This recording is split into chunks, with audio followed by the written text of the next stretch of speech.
جشن آزادی کے سلسلے کا خصوصی پروگرام آزادی کی خاطر۔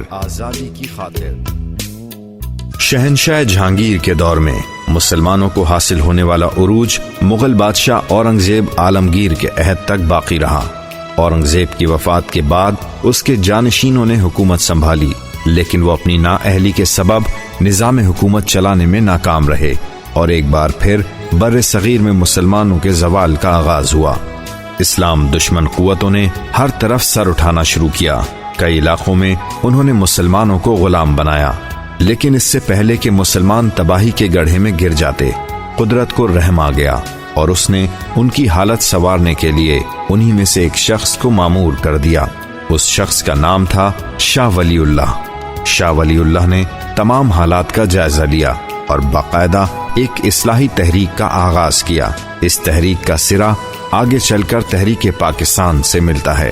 اس اصلاحی تحریک کا بڑا مقصد دین کی ترویج تھا، جس سے لوگ دور ہو چکے تھے اور ہوتے جا رہے تھے، اور جس کی وجہ سے معاشرے میں بگاڑ پیدا ہو رہا تھا۔ شاہ صاحب کا ایک بڑا کارنامہ قرآن مجید کا آسان فارسی زبان میں ترجمہ تھا، کیونکہ اس وقت بر صغیر میں فارسی زبان ہی رائج تھی۔ یہ اور بات ہے کہ ہندی، سنسکرت اور عربی کے اثرات سے اس میں بھی تبدیلیاں آ رہی تھیں۔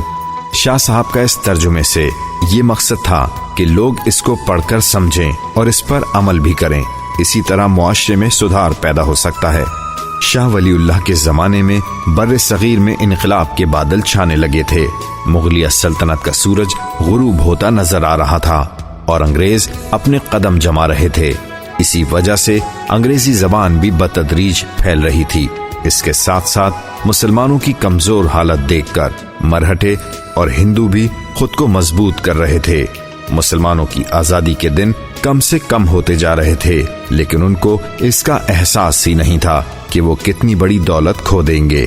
شاہ ولی اللہ نے ان حالات کا گہرا جائزہ لیا اور انہوں نے افغانستان کے حکمران احمد شاہ ابدالی کو مسلمانوں کی مدد کرنے اور ان کو مرہٹوں کی غلامی سے بچانے کی درخواست کی۔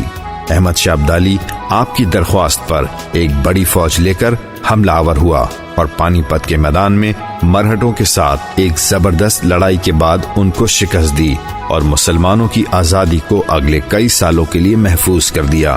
اگر احمد شاہ ابدالی یہ کارروائی نہ کرتے تو بر صغیر کے مسلمان شاید ہمیشہ کے لیے گمنامی کی زندگی میں چلے جاتے اور اس خطے میں اسلامی تہذیب و تمدن کا خاتمہ ہو جاتا۔